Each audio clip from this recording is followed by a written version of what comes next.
Magandang gabi, nagbabalik ang PTV News Break. Whistleblower na si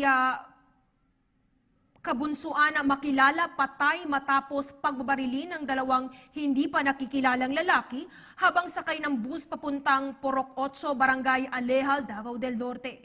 Para sa update, narito ang aming kasamang si Julius Disamboron, live. Julius?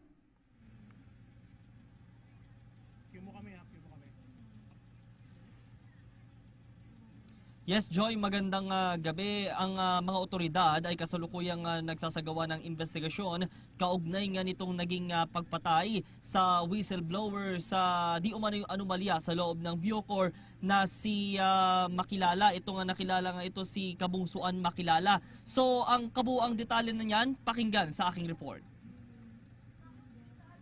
Sa bus na ito binaril at napatay si Kabungsuan Makilala, ang prison guard at dating tumistigo sa di umano'y korupsyon at katiwalian sa Bureau of Corrections noong taong 2012. Kabilang sa binunyag ni Makilala ang umano'y anomalya sa allowances sa mga preso sa Nubi Limit Prison sa Muntinlupa City. Matapos ang pagsisiwalat sa anomalya daw sa National Penitentiary, humiling si Makilala na maisama siya sa Witness Protection Program. Panahon pa ni dating Justice Secretary at ngayon Senadora Laila de Lima. Inimbestigahan ito noon ng DOJ pero idinistino siya sa Davao Penal Colony. Hanggang nitong Sabado ng umaga, nagwakas na ang buhay ni Makilala habang bumibiyahe sa bus na biyaheng Davao City. Sa ulat ng pulisya, sinabayan siya ng isang armadong lalaki sa pagsakay ng bus mula sa bayan ng Braulio, Duhali. Sakto namang malapit sa bahay ni PO3 Pablo Paulo naganap ang krimen, kaya ito nakaresback sa mga sospek pero nakaganti ang kasama ng gunman na nakasunod sakay ng motor. Ito yung motor na ginamit ng isa sa mga sumunod na suspect mula doon sa Dapicol hanggang Purok 8 sa Barangay Alejal, dito po yan sa Davao del Norte.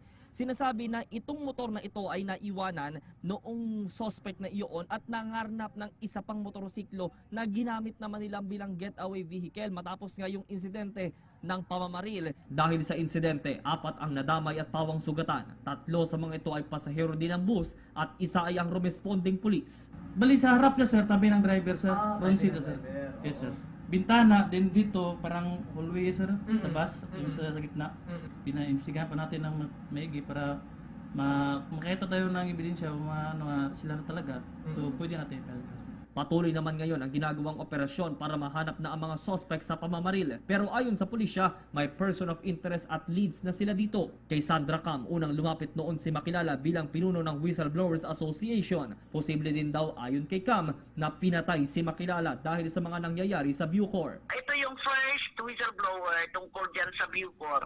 At ito yung kumalaban ng una si Laila de Lima noon nung she was then the Secretary of Justice, because nag-create siya ng panel of investigators. Tapos nalaman na ang resulta ng findings is totoo lahat ang sinasabi niya, yung sa droga, yung sa catering. Si Makilala ay dating Bids and Awards Committee ng Bucor kung saan niya tinukoy si dating Director Godencio Pangilinan na lumabag sa Government Procurement Act at Transfer of Inmates. Nauna namang itinanggi ni Pangilinan ang lahat ng akusasyon ni Makilala. Pangatlo na si Makilala sa napapatay ng mga hindi pa nakikilalang lalaki magmula noong Nobyembre 2016. Komento naman ni Pangulong Rodrigo Duterte sa pagkamatay ni Makilala. Feeling bad about those connected with the anti-illegal drugs. May pera yan sa gobyerno. That's why I gave them 150 million for this year. Do you know why? They are out to arrest drug traffickers. Kung walang pera yan pambili, ano mang hulihin mo, there can be no buy and sell of drugs. Binulsa mo yung 5 mil o 10 mil depending on the amount of the transaction. Binulsa mo, pinatay mo yung drug pusher dyan, kinuha mo yung droga, pinagbili mo ulit. Kaya iniiwan ninyo dyan patay. Tapos sabihin naman itong Amnesty International, pinapatay namin for what? Ano, nagbabaril tayo ng aso dito na basta na lang naglalakad ka dyan, barilin ka. Ganon ang nangyari. I've been trying to figure out a way of explaining it. Ngayon, Alam mo Joy, nakapag-recover din dun sa insidente ng pinangyarihan sa pagpatay kay Kabungsuan Makilala ng 16 na basyo ng pinaniniwalaang kalibre 45 at 11 basyo naman ng pinaniniwalaan ding 9mm. So ongoing ang nagiging investigasyon dito ng mga otoridad. Whistleblower Sandra Cam revealed that a senator has received almost 6 million pesos in drug money in 2015 from suspected drug lord Kerwin Espinosa. Cam said Espinosa will divulge the name of the said senator during the Senate hearing set on Wednesday. Ria Fernandez reports. One senator has allegedly received drug money from Kerwin Espinosa. This is according to whistleblower Sandra Cam.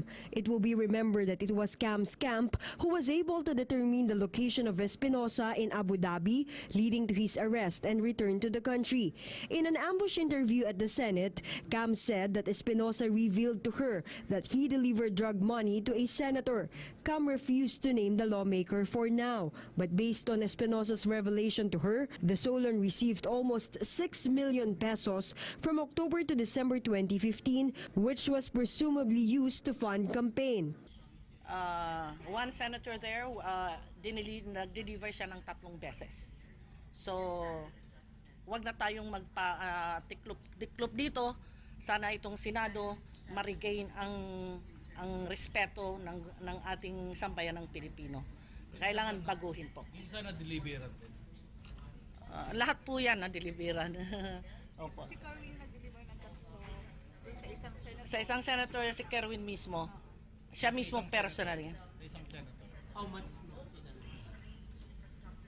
Ang nasabi sa akin, isang 1.7, isang 2 million, at another 2 million, so it's 5.7. Sa isang senador. Cam said Espinosa will name the senator when he attended in a continuation of Senate's inquiry on his father's death, Albuera Leyte Mayor Rolando Espinosa Sr. Aside from this, she said that Espinosa will also link some representatives, mayors, governors, cops, generals, and even a prosecutor to drugs. Meanwhile, Cam said they already have lead on the whereabouts of Ronnie Dayan, the former bodyguard driver and lover of Senator Laila de Lima, who was accused as her bagman. 2 senador at ilang matataas sa opisyal ng gobyerno at mga pulis ang idinawit ng umano'y drug lord na si Kerwin Espinosa sa drug trade. Pero hindi pa raw ito pwedeng isa publiko dahil baka malagay sa panganib ang buhay ni Kerwin. Nakatutok si Chino Gaston. 2 senador, mga politiko, opisyal ng gobyerno at mga pulis ang kabilang daw sa mga pinangalanan ng tinaguriang drug lord ng Eastern Visayas na si Kerwin Espinosa sa kanyang salaysay. May 38 pahina raw ang salaysay ni Kerwin na hindi pa nalalagdaan ayon sa abogado niya. Ilan sa mga nakabasa at nakausap daw ni Kerwin sina Senator Ping Lacson, PNP Chief Bato de la Rosa at Sandra Cam. Ayon kay Cam, na isa sa mga sumundo kay Kerwin sa Abu Dhabi, ang isang senador daw 3 beses dinalhan mismo ng pera ni Kerwin. Yung isang senador naman, may iba raw na nagdala ng pera. The mere fact that you accepted money from a drug lord, di naging drug protector ka na. Kahindik-hindik na hindi natin kakayanin tingnan ang mga pangalang pinangalanan niya. Meron na siyang judicial affidavit. Are there new names there? Meron, actually meron. Ano po sa government officials? Siyempre, government officials. Mostly mga police officials, yung mga bago. National officials? Meron din, oh. Pero walang makapagkumpirma kung kasama si Senator Laila de Lima sa mga binanggit ni Kerwin. Sinabi na kamakailan ni de Lima na tiyak na pipilitin si Kerwin na idawit siya para mapanindigan ang dati pang akusasyon sa kanya ni Pangulong Duterte. Mabuti siya alam niya, ako hindi ko pa alam, dahil hindi ko pa na-confirm.